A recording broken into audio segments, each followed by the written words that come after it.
Sweet dreams are made of these. Okay, first things first. Why do people keep saying that Inception was too complicated? It's not complicated if you pay attention. This movie has a beginning and an end. It starts somewhere, it ends somewhere else. And yes, the story does branch out in several parts, but all those parts are interconnected and it all serves a purpose. It's not like David Lynch made Inception. If Inception fell into the hands of David Lynch, that would have been some pretty incomprehensible shit. Look what happened to Dune. But I would be lying if I said that I didn't like the first Dune. Please don't hit me! So yes, Inception does have layers, but it has layers like a parfait, not an onion. And everybody loves a parfait. This movie deals with dreams, for crying out loud. If anything, Nolan should be tapped on the back and congratulated for the fact that he made a movie that feels so cohesive, that is so understandable, because when's the last time that you had a dream that you completely understood?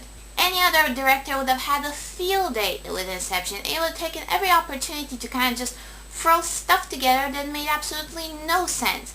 But Nolan didn't do that. Nolan used the dreamscape to generate some original visual images, but he still grounded it all into something that was very familiar, and it was very safe for today's audiences. He didn't go like all crazy David Lynch and Night Shyamalan on us.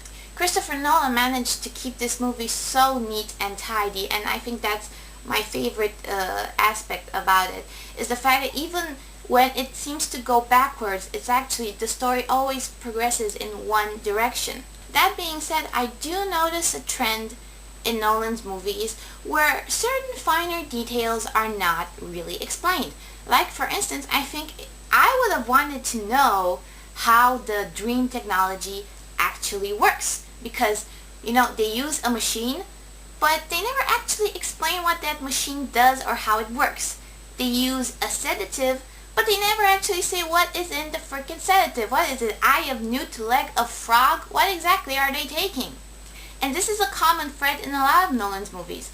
In The Prestige, Tesla builds his teleporting machine, but they never actually say how it works. We just know that lots of electricity goes in it and it clones people.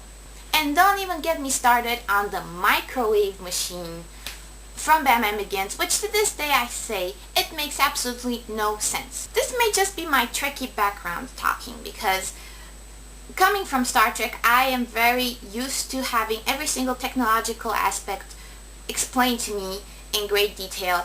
And even if those explanations are complete bullshit, which most of the times they are, because, tachyons solve everything in the Star Trek universe, but I'm still used to them. But at the same time, I'm not going to sacrifice the quality of a good story for that. I'm just going to say that in this particular movie, I think, given that the dream technology played such a crucial role in the development of the story, I would have liked to know how exactly it works. Another thing that could have been improved upon for Inception is the shifting of the focus from the central character Cobb to the rest of his team. Because honestly, I felt that the secondary characters in this movie were a lot more interesting than the main character.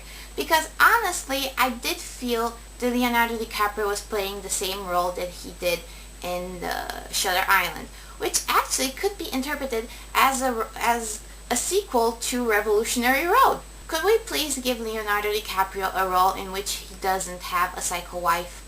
Pretty please?